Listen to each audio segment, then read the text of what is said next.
Part three will be Mr. Wu's discussion on German cameras and giving us an insight on some esoteric cameras from Germany that he has brought. All right, this is part three of our episodes with Mr. Wu, who's already given us a history lesson on Nickermat in part one, and then with Olympus on part two. So today's part three, and what we're going to discuss is a small history of the German camera system other than the renowned Leica. So these are brands that are probably no longer in existence, but they were cutting edge at the time, and each one has a fascinating story. So, Mr. Wu? Yeah. So we need to pay homage to the German camera photographic industry because they, in the 30s, 40s, 50s, 60s, were the golden years of the German camera industry. No other country produced so many photographic goods of high quality other than Germany. We have some from England, some from USA, then we have a new emerging market from Japan. But Germany was unique. One thing about Germany, two things that stands out as a country. They were good in engineering, precision engineering, and in optics. So you could put these two together, you got beautiful cameras. Now, I have here a camera called Exacta. Exacta Varex 2A. Of course, there are many, many models. This is, according to the historians, this is the most beautiful one, Exacta Varex 2A. It is actually owned by a Dutch. It's a Dutch owner, Steenbergen, Johann Steenbergen, and this was made, the place was made IHG Dresden. IHG is the place where they make. Dresden was the town in which was made. Dresden was the cultural center in Germany. So beside the manufacturing, they have a lot of cultural things there. And unfortunately, during the Second War, many of these were destroyed, bombed. So the reason for that was that the Allied forces reckoned that they want to demoralize the Germans. They bombed this important city. So Exacta came from this town, IHG Dresden. Now before this, they had a medium format SLR camera. This is their first 35mm SLR. It was actually the first commercially viable 35mm single lens reflex camera. So this is the father of the SLR camera. It's a bit quirky. It's a left-hand wound camera, okay? You wind from the left hand, you click here, you wind from the left, and originally it only had the waist level finder without the instant return mirror like a Hasselblad. So when you click, the mirror goes up and stays up. So when you wind the film, then it comes down. The later model have an instant return mirror. So you focus here with a magnifier. Then if you like to take a peep out for the sports section, so once you're done the focusing, you can look at here, you can take a shot like this. And then also, if you want eye level, you can change this. And you can put the eye level pentaprism like a regular SLR. So you have viewfinder system changeable. You got the bayonet lens mount. You got two mounts here. One is the inner bayonet for the short focal length lens, and you got the external bayonet mount for the longer focal length lens that carry the extra weight. We got three flash socket here. One for focal plane bulb, one for regular flash bulb, and one for electronic flash.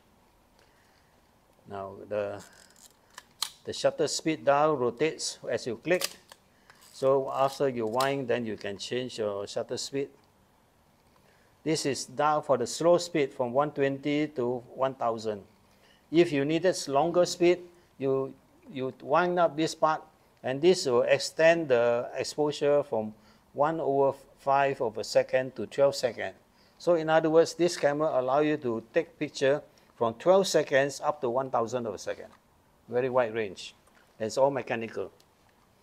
And one unique feature of this camera, found nowhere else in other camera, if you had a roll of film here, 36, and after the 6th shot, you got 6 important shots, and you don't want to wait to the last frame, you can load cassette to cassette, and then you can unwind this knob here, and you pull it down. This is an internal cutting knife that cuts the film, and you take this one and process, and you continue from here.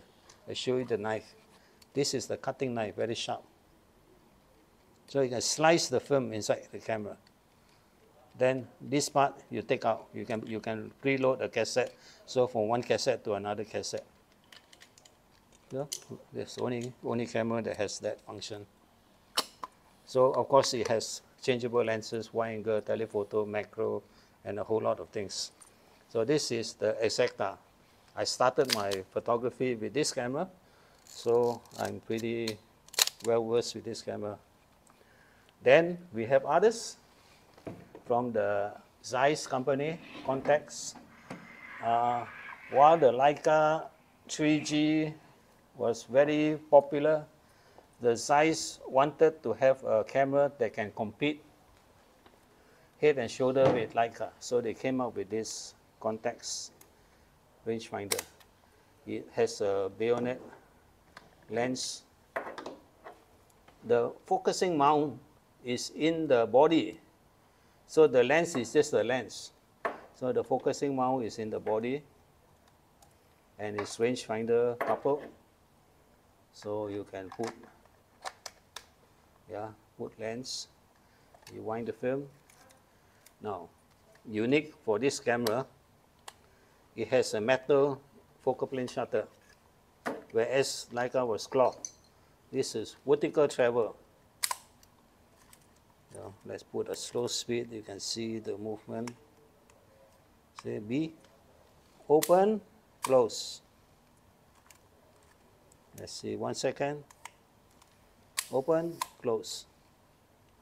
So it's a different shutter system, works well.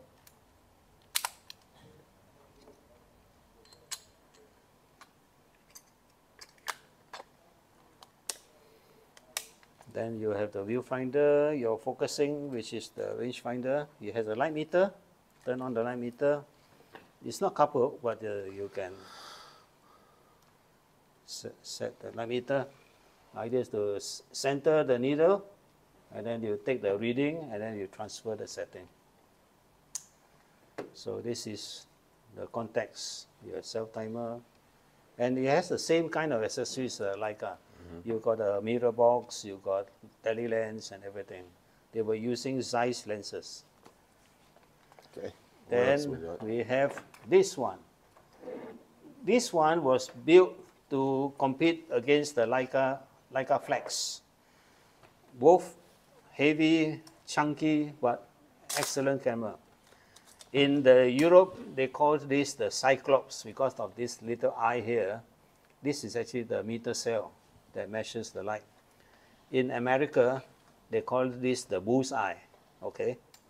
So this one, on this lens, you only got the focusing control. You got no aperture control. The aperture is controlled from the body here. So when you turn this wheel, the camera internally sets the aperture. You've got a very bright viewfinder, very, very bright.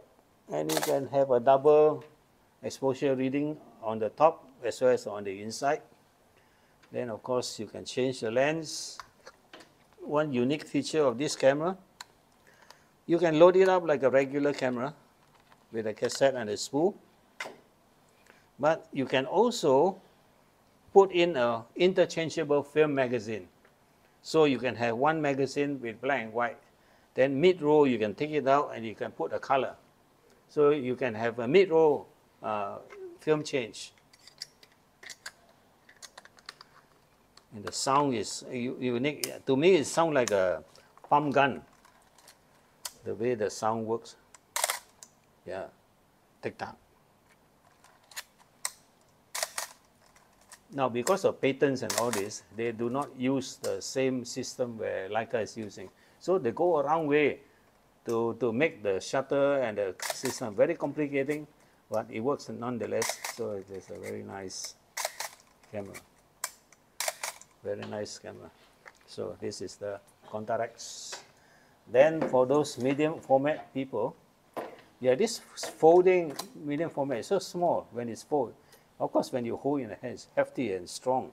So when you pop it up here, you got 6 by 6, 11 picture to a row. So you wind up the wheel, you will come to a stop, then you cock the shutter, then you focus the wheel here, look through, you see the double image, you put the double image together, set the speed, set the aperture, then click.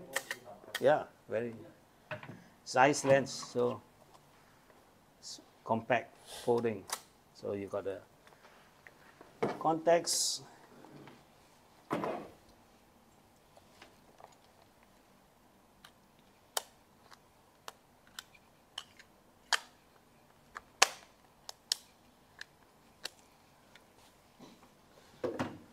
Unfortunately, after the onslaught of the Japanese camera, the Zeiss company slowly begin to shut down. So today they only know them to be making lenses and microscopes and binoculars. So no longer have any cameras. At one point they make a collaboration with a Japanese company to continue the branding contacts, but that time it was made in Japan. These are the German ones, the historical contacts. Okay, thank you very much, Mr. Wood. Boy, what an eye-opening history lesson on German cameras, going back to World War II and its competition with modern cameras of those days. Thank you very much, Mr. Wu. Welcome. And hopefully there's going to be a part 4, whatever that might be. So stay tuned. Okay, and I want to give a shout out again to YL Camera for letting us use the facilities, and for your professional needs, please come to YL for all your high-end or any end type of cameras that you wish to purchase. Thank you very much.